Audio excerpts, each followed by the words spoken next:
깊은 한숨 내쉴 때 그런 풍경 보시며 단식하는 분 있네.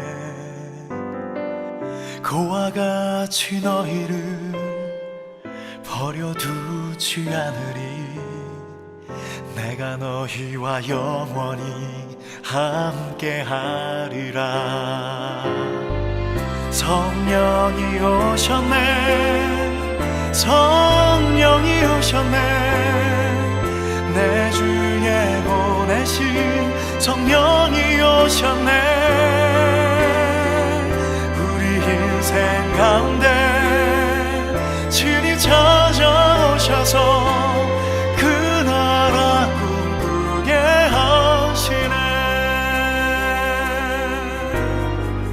억눌린 자 갇힌 자 자유함이 없는 자 피난처가 되시는 성령님 계시네. 주의 영이 계신 곳에 참 자유가 있다네. 진리의 영이신 성령이 오셨네. 성령이 오셨네, 성령이 오셨네, 내 주에 보내신 성령이 오셨네. 우리 인생 가운데 친히 찾아오셔서 그 나라 꿈꾸게 하시네.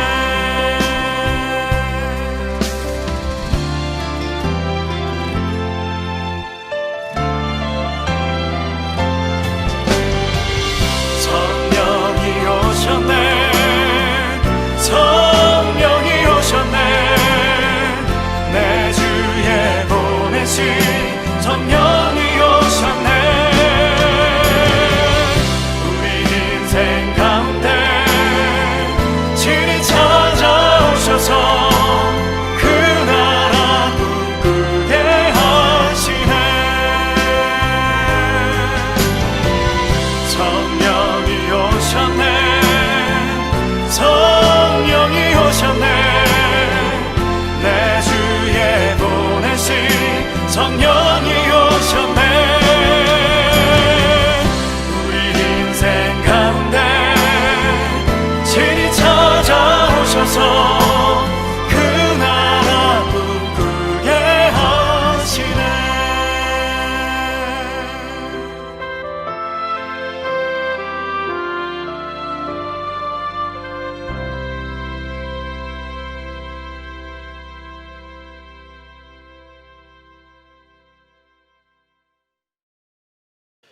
주여, 특별 새벽 기도로 한 해를 시작하게 하신 주님, 저에게 새해 주심을 감사하나이다.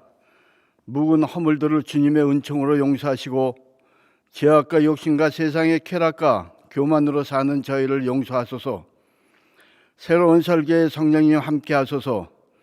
전 인류의 구원이라는 놀라운 목표를 세우고 이를 이루시는 주님이시여, 이 해에 우리에게 놀라운 꿈을 허락하소서. 이기적인 세속적인 꿈이 아니고 근시안적인 꿈이 아닌 주님께서 품으셨던 꿈을 품게 하소서.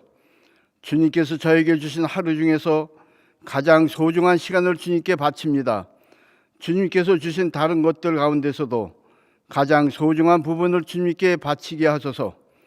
주의 성도들의 새벽 제단에서 드리는 기도를 통해 생명의 역사가 일어나게 하소서. 이 새벽에 깨어 기도하도록 도와주신 주님이시여, 이 시대가 진실로 새벽을 깨우는 사람들을 요청하고 있습니다. 새벽을 깨울 수 있는 존재들이 되도록 도와주소서.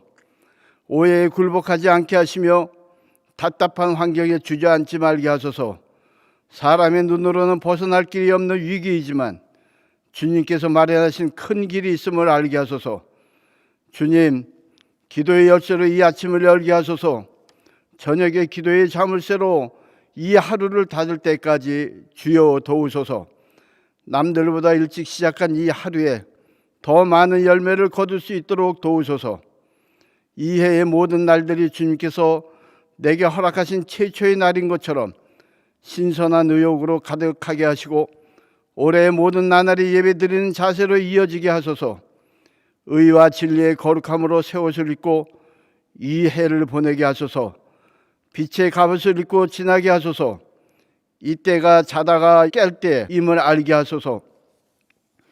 이 예배의 마음가짐이 1년 내내 지속되도록 하사 송년 예배의 많은 열매를 주님께 바칠 수 있게 하시며 보람있고 복된 한 해였음을 고백할 수 있게 하소서. 이 해의 모든 날들을 주님께서 허락하신 최후의 날처럼 성실하게 살게 하소서. 주의 재림이 임박했음을 알게 하소서. 사랑의 계명을 실천하는 해가 되게 하소서. 몸된 교회와 가정과 개인 모두에게 놀라운 축복이 임재하는 해가 되게 하소서. 구하옵나니 되풀이되는 타성 속에 죄악과 욕심과 세상의 쾌락과 교만에서 벗어나게 하소서. 안주하는 해가 되지 말게 하시며 전진하는 해가 되게 하소서. 우리의 욕심과 죄는 예전과 같고 낡아질지라도 우리의 심령은 새로워지는 해가 되도록 성령이여 도우소서. 단위에 세우신 종을 통하여 하시는 말씀을 듣게 하소서. 이 새벽에 주님을 만나게 하소서. 주님께서 새로운 소망을 주실 줄로 믿나이다. 이 새벽 지금은 주님과 남아의 시간입니다. 주님, 아무런 꾸밈 없이 숨김없이 나의 모든 것 주님 앞에 아뢰기 원합니다.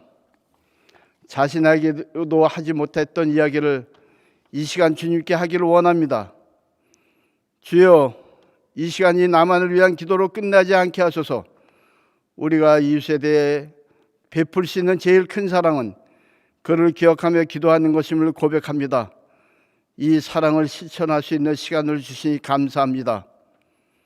주님과 함께 출발한 이 하루, 저녁에 잠자리에 들 때까지 주여 동행하소서. 저녁 잠자리에 들 때 이 새벽 기도의 응답을 체험하게 하소서. 올 한 해 계획한 일마다 주님의 뜻에 합당한 것인가? 주님이라면 이 일을 어떻게 하셨을까? 물으며 결정하고 행하게 하소서.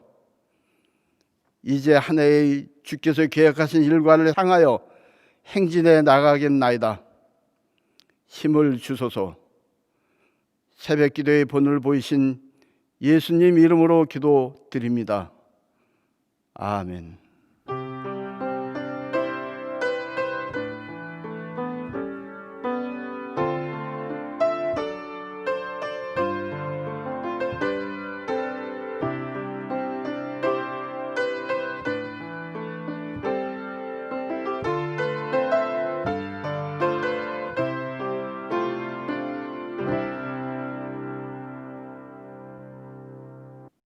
오늘 우리에게 주시는 하나님의 말씀은 사사기 6장 33절부터 35절까지의 말씀입니다. 사사기 6장 33절부터 35절까지 구약성경 371쪽입니다. 이 말씀을 통하여 하나님의 음성을 들으시기 바랍니다. 그때 미디안과 아말렉과 동방 사람들이 다 함께 모여 요단강을 건너와서 이스라엘 골짜기에 진을 친지라. 여호와 영이 기드온에게 임하시니 기드온이 나팔을 불매 아비에셀이 그의 뒤를 따라 부름을 받으니라.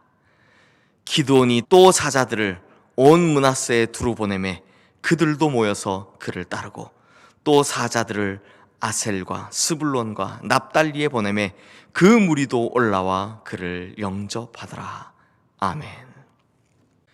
성도님들, 어제 우리가 본 대로 기드온은 여호와 샬롬이라는 제단을 세우면서 이제 하나님께서 주신 소명을 받아들이기로 결심을 작정을 합니다.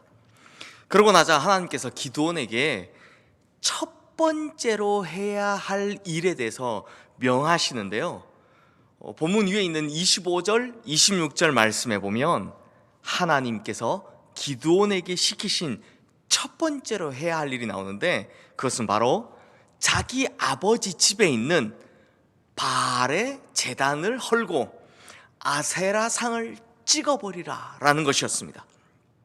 그리고 이 아세라 상이 나무로 만들어진 목상이니까 이게 쪼개고 나면 나무 조각들 나오지 않습니까? 그걸 태워서 7년 된 수소로 하나님께 번제를 드리라 라는 것이었습니다. 그러자 이 기드온이 밤에 몰래 가서 바알의 제단은 다 부셔버리고 아세라 우상은 그냥 다 쪼개서 불쏘시개로 써버립니다. 그리고 거기다 떡하니 여호와의 제단을 쌓아두죠. 그러자 아니나 다를까 이 다음날 난리가 났습니다. 30절 말씀에도 볼 수 있지만 기드온의 아버지인 이 요아스에게 사람들이 우르르 가서 네 아들 기드온을 끌어내라고, 반드시 죽을 거라고 아주 난리 법석들을 칩니다. 그런데 성도님들, 여기서 이상한 것이 하나 있습니다. 성도님들 한번 잘 보십시오. 지금 바알의 제단이 파괴되었다고, 또 아세라의 목상이 태워졌다고 난리를 치고 있는 이 사람들의 정체가 누구일까요? 원래부터 바알과 아세라를 섬겨오던 가나안 사람들일까요? 아니면 지금 이스라엘을 괴롭히고 있는 미디안 사람들일까요? 혹은 10절 말씀에서 너희가 거주하는 아모리 사람의 땅의 신들을 두려워하지 말라라고 했으니 이 사람들 아모리 사람들일까요? 전부 다 아닙니다. 다 아닙니다. 지금 바알과 아세라를 훼손했으니 기드온을 끌어내라고, 반드시 죽을 거라고 난리를 치고 있는 이 사람들은 놀랍게도 기드온과 같은 성읍에 살고 있던 바로 이스라엘 백성들입니다. 성도님들, 이게 정말 기가 찰 일 아닙니까? 하나님의 명령을 따랐다라는 이유로 기드온을 끌어내서 죽이겠다니, 그리고 그 사람들이 알고 보니 이스라엘 사람들이라니, 대체 이 이스라엘 사람들이 얼마나 타락했다라는 말입니까? 이 장면을 보고 있으면요, 참 씁쓸한 마음이 드는 겁니다. 어쩌다가 이렇게까지 타락했을까 싶기도 하고, 대체 인간은 어디까지 타락할 수 있을까라는 생각이 들기도 하는 겁니다. 그런데 성도님들, 이제 더 놀랄 일이 벌어집니다. 오늘 보면 34절 말씀 우리 함께 읽겠습니다. 여호와의 영이 기드온에게 임하시니 기드온이 나팔을 불매 아비에셀이 그의 뒤를 따라 부름을 받으니라. 성도님들, 이제 기드온이 나팔을 불어서 미디안과 싸울 군대를 모으려고 합니다. 그런데 기드온이 나팔을 불었던 그때 아비에셀이 기드온의 뒤를 따랐다라고 하죠. 아비에셀. 그렇다면 이 아비에셀은 대체 누굴까요? 갑자기 툭 튀어나오지 않습니까? 아비에셀 누구지? 우리 성도님들께서 잘 아시는 요셉이 있죠. 아브라함, 이삭, 야곱, 그 아들 요셉이지 않습니까? 그리고 이 요셉이 이집트에서 낳은 첫째 아들이 바로 므낫세입니다. 12지파 중에 므낫세 지파가 있죠. 그런데 역대상 7장 17절에서 18절 말씀에 보면 이 므낫세의 손녀인 함몰레겟의 둘째 아들이 바로 아비에셀이라고 합니다. 족보는요 항상 이렇게 어렵습니다. 우리 집 족보도 다 모르는데 성경에 나온 족보 그거 참, 이거 알고 보면 사실 다 외국 사람 족보 아닙니까? 이걸 다 살펴보려니 얼마나 어렵겠습니까? 그래서 아주 쉽게 딱 한마디로 말씀드리면 므낫세의 외증손자가 바로 아비에셀이다라는 것입니다. 그러면 시기상 아비에셀은 이미 죽었을 테니 여기서 말하는 아비에셀은 과연 누구일까요? 바로 아비에셀의 후손들을 말하는 겁니다. 그리고 성도님들, 11절 말씀에 보면 기드온에 대해서 소개할 때 기드온이 바로 이 아비에셀 사람이라고 합니다. 이게 무슨 말이냐? 다들 기드온의 친척이고 또 한 가지는 다들 기드온과 한 동네 사람들이었다라는 것입니다. 실제로 당시 이스라엘은 여호수아 때 지파별로 땅을 분배해 주다 보니까요, 친척들끼리 한 성읍에 모여 사는, 우리식으로 말하면 이제 집성촌이 거의 대부분이었다라는 것이죠. 그런데 성도님들, 아까 기드온이 바알의 제단을 무너뜨리고 아세라 목상을 찍어버렸을 때, 그때 기드온을 끌어내라고 걔는 오늘 죽었다고 난리법석들을 친 사람들이 누구라고 했습니까? 바로 한 성읍, 한 동네 사람들이었다라고 했죠.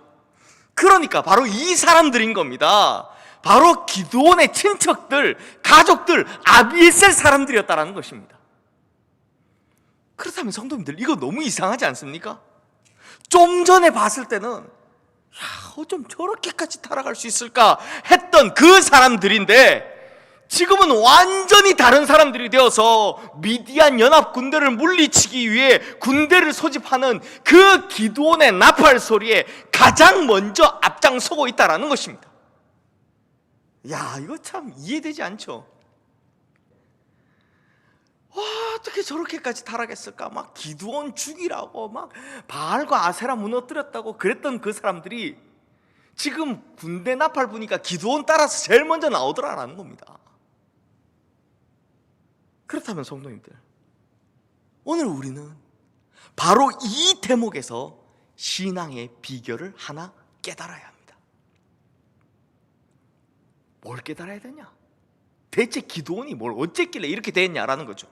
대체 기드온이 뭘 어쨌길래 좀 전에는 자기를 죽이겠다고 길길이 날뛰던 이 악한 사람들을 단 한 번에 하나님의 백성답게 돌려놓을 수 있었냐? 이 비밀을 깨달아야 한다는 것입니다. 그 해답이 사실 좀 전에 읽으셨던 오늘 본문 34절 말씀에 나와 있습니다. 바로 여호와의 영이 기드온에게 임한 것입니다. 성령이 기드온에게 임했다라는 것입니다. 그러므로 성도님들, 사사기 6장 25절 이하에서 먼저 바알과 아세라 우상을 없애버렸다가 사람들에게 곤란함을 겪는 그 기드온의 모습과 그 후에 기드온이 나팔을 불어 이스라엘 군대를 모으는 장면, 이 두 장면을 성경이 앞뒤로 이렇게 배치해 놓은 것은 바로 이 메시지를 전하기 위함이죠. 이것이 오늘 설교의 핵심 메시지입니다. 그 메시지가 뭐냐? 먼저 기드온, 자신의 능력으로는 아무리 노력을 한다고 한들, 아무리 뛰어나다고 한들 그렇게 타락한 사람들을 변화시킬 재간이 없었지만 성령의 능력이 기드온에게 임하자 그로부터 사람들을 변화시키는 능력이 나왔다는 것입니다. 바로 이것입니다. 이것이 성령께서 발휘하시는 능력이고 우리 입장에서는 성령으로 말미암은 능력이라는 것이죠. 이러한 성령의 능력, 성령으로 말미암은 능력이 문제 많은 이 세상을 살아가는 우리에게 가장 필요한 것이다 라는 메시지인 것입니다. 문제 많은 이 세상을 우리가 어떻게 승리할 수 있느냐? 이 성령의 능력, 성령으로 말미암은 능력 때문이다 라는 것입니다. 사랑하는 성도님들, 신약 성경에 보면 이 성령의 능력을 표현할 때 주로 사용하는 헬라어가 두나미스입니다. 두나미스. 어디서 많이 들어보신 것 같지 않습니까? 큰 파괴력, 큰 폭발력을 가진 다이너마이트. 이 다이너마이트의 어원이 바로 두나미스입니다. 그러므로 성령의 능력이라는 것은 실로 어마어마한 파괴력이라는 것입니다. 그러므로 사람의 굳게 닫힌 마음의 문을 여는 것, 타락하고 죄악에 물든 그 마음을 변화시키는 것, 그것은 엄청난 파괴력을 가진 이 성령의 능력뿐이다라는 것입니다. 그토록 심각하게 타락했고 강팍하기까지 했던 그 아비에셀 사람들을 변화시킨 능력, 그것 역시 다이너마이트 같은 폭발력을 가진 성령의 능력, 두나미스였다라는 것입니다. 그래서 이 시간 저는요, 특히 가정에서 신앙의 문제로 오랫동안 고통당하시는 분들에게 권면하려 합니다. 믿지 않는 배우자, 믿지 않는 부모님, 믿지 않는 자녀들 때문에 얼마나 오랫동안 힘드셨습니까? 무슨 노력을 다 해봤어도 잘 안 되죠. 그만큼 그들의 마음의 문이 굳게 닫혀 있고 또 그것을 지배하는 악한 영의 권세가 크다라는 것입니다. 그러므로 이럴 때 그런 단단한 것들을 깨뜨릴 수 있는 것은 오직 성령의 능력밖에 없으니 주님, 나에게 이러한 두나미스, 성령의 능력을 주시옵소서라고 기도하셔야 한다는 것입니다. 또 직장에서나 학교에서나 어디에서든 내가 예수 그리스도를 믿는다라는 이 신앙을 가졌다는 이유로 핍박을 받아야 하는 분들이 계시죠. 눈치 봐야 하고 어려움을 겪는 분들이 계시죠. 내가 예수 믿는다는 것이 무슨 죄 짓는 것도 아닌데 이 신앙을 가졌다는 것 때문에 얼마나 눈치를 봐야 합니까? 행여나 괜히 안 좋은 시선으로 볼까봐 남들보다 더 열심히 하고 남들보다 더 노력하는데도 불구하고 단지 자기들과 함께 술자리를 함께 하지 않는다, 단지 타락한 그 자리에 자기들과 함께 가지 않는다, 그냥 은근슬쩍 넘어갈 수 있고 눈 감아줄 수 있는 것에도 너무 정직하다, 그래서 자기만 깨끗한 척한다 등등 이런 말도 안 되는 논리로 얼마나 고통을 당하고 계십니까? 이럴 때 방법은 단 하나밖에 없습니다. 오직 성령의 능력으로 그들의 마음을 녹이는 것, 이것밖에 없다라는 것입니다. 그런데 성도님들,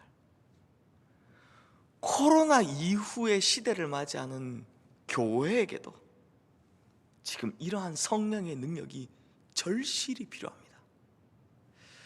제가 얼마 전 우리 아이 때문에 응급실을 갔는데요, 그 응급실에 갔더니 거기에 계신 어떤 선생님께서 이걸 물어보시더라고요. 해외에 다녀오신 적이 있습니까? 발열 증상 있으십니까? 뭐 호흡기 증상 있으십니까? 뭐 이런 거 쭉 묻더니 그 다음 묻는 것이 뭐냐? 교회 다니십니까? 라고 묻더라고요. 아니 그게 실제로요, 그 조사 용지에 딱 기록돼 있더라고요. 그래서 제가 뭐 어떻게 거짓말 하겠습니까? 교회 다닙니다 라고 했더니 진짜 그때 저를 쳐다보는 눈빛, 그걸 잊을 수가 없습니다. 코로나 시대인 요즘은 교회 다닌다라는 것만으로도 무슨 죄인 취급을 받아야 하더라고요. 사실 대한민국에서 우리 교회만큼 방역수칙 철저히 잘 지키는 교회도 없을 텐데 그냥 흔히 하는 좀 안 좋은 말로 도매금 넘어가듯이 그렇게 다 취급을 받고 있더라고요. 게다가 2주 전 기독공부에서 송년 특집으로 다양한 설문조사 결과를 가지고 기사를 하나 낸 게 있는데요, 거기에 보니 대한민국에서 두 번째로 크다라고 하는 우리 교단의 전체 교회 숫자와 전체 교인 수를 가지고 한 교회당 평균 몇 명의 교인을 가지고 있느냐라고 이 평균을 계산해 봤더니 수치가 얼마 나오느냐? 한 교회당 51명의 성도더라라는 겁니다. 한 교회당 51명의 성도. 그런데 이 조사를요, 올해 처음 조사한 것이 아니라 지난 9년 동안을 계속해 왔는데 그 그래프를 보니 전부 다 마이너스 성장입니다. 계속 떨어지고 있는 겁니다. 게다가 이번 코로나 시국이 끝나면 감당하기 어려울 만큼 확 줄어들 것이다 라고 예상하고 있더라고요. 그럼 왜 이렇게 예상하느냐라고 했더니 코로나19 사태가 터지고 난 후 개신교의 이미지라는 제목으로 조사를 했는데 그 결과가 너무나 절망적이더라라는 겁니다. 코로나19가 터지고 난 후 교회가 어떤 이미지입니까? 라고 일반인들에게 물어봤습니다. 그랬더니 1등이 31.2%, 거리를 두고 싶은, 2등이 30.3%, 이중적인, 3등이 29.1%, 사기꾼 같은, 그 외에도 다 20% 넘는 수치로 이기적인, 배타적인, 부패한, 이 순서로 답이 나왔습니다. 그러면서 그 기사에서요, 이제는 봉사와 구제 이런 것보다 윤리와 도덕 실천 운동을 해야 한다라고 쓰여져 있던데요, 성도님들, 제 생각은 좀 다릅니다. 한국 교회가 왜 이런 이미지가 되었고 또 회복하려면 어떻게 해야 하는지 아십니까? 정답은 성령의 능력입니다. 성령의 능력. 즉 성령의 능력을 잃어버린 바람에 교회가 이렇게 타락한, 부패한 아비에셀의 꼴이 되었다라는 것입니다. 하지만 성령의 능력을 되찾으면 그때는 교회가 하나님의 군대로 변모한 아비에셀처럼 된다라는 것입니다. 봉사와 구제요, 윤리와 도덕 실천 운동요, 당연히 이런 거 중요하고 이거 당연히 필요합니다. 하지만 성령의 능력이 참으로 임하면 이런 것들은 자연스레 다 되는 것입니다. 진짜 성령의 능력이 발휘되면 이런 것들보다 훨씬 더 많은 것들이 이루어진다라는 것입니다. 그러므로 본질은 바로 성령의 능력이라는 것입니다. 그러므로 이러한 작금의 현실을 보면서 우리는 이러한 현실을 타개할 유일한 비책으로 하나님, 성령의 능력이 우리에게 필요합니다, 두나미스가 나에게 필요합니다 라고 기도해야 하는 것입니다. 왜냐하면 이런 것들은 절대 사람의 힘으로, 사람의 능력으로 해결되지 않는 문제이기 때문입니다.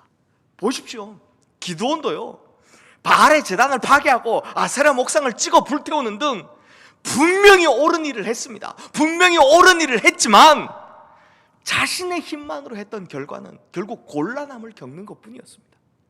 하지만 성령의 능력이 임하자, 성령의 능력으로 나팔을 불자, 이때는 모든 것이 만사형통 일사천리였죠. 심지어 타락했던 그 이스라엘 백성들마저도 주님께로 돌아오는 역사가 일어나는 것입니다.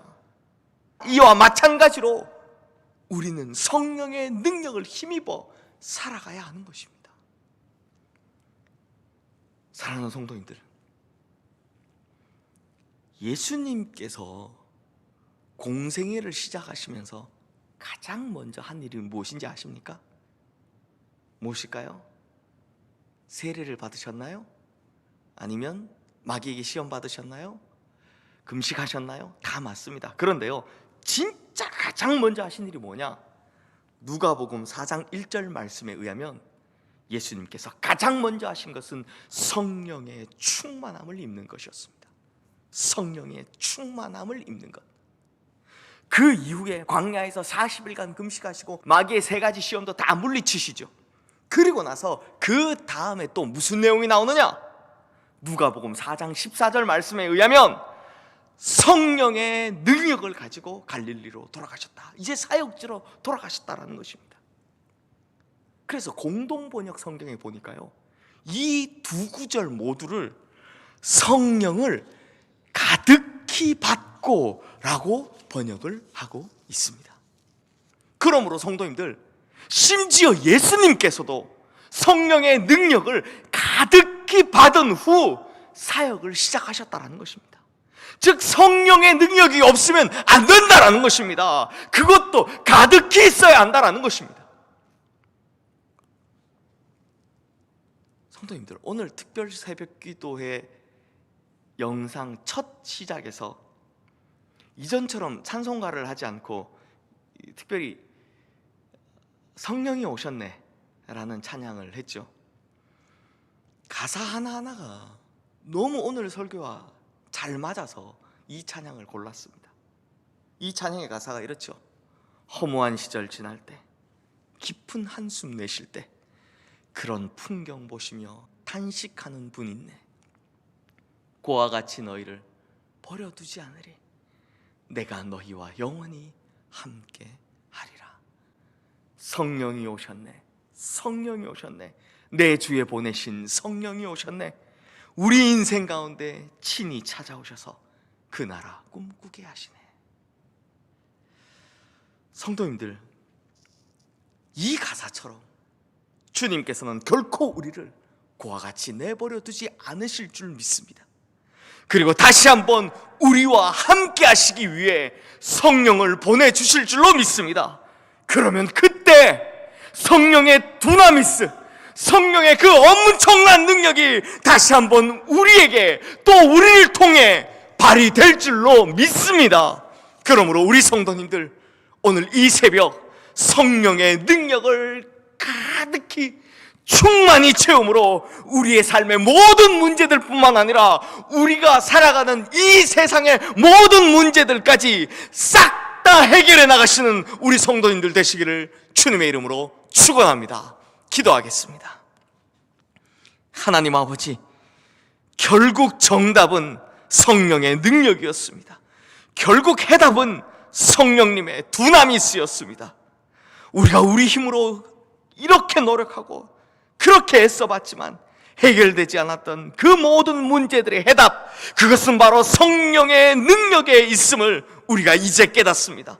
그러므로 오늘 이 시간 성령님 우리에게 오시옵소서, 우리 안에서 살아 역사하여 주시옵소서. 두나미스, 그 엄청나고 거대한 능력이 우리를 통해 발휘되게 하여 주시옵소서. 그리하여 우리의 삶의 문제들 뿐만 아니라 우리가 살아가는 이 세상의 많은 문제들까지 성령의 능력으로 다 해결되게 하여 주시고, 무너졌던 모든 것은 다시 세워지는 회복의 역사가, 쓰러졌던 모든 것은 다시 고침을 받는 회복되는 역사가 일어나게 하여 주시옵소서. 성령을 우리에게 보내시겠다 약속하신 우리 주 예수 그리스도의 이름으로 기도드리옵나이다. 아멘.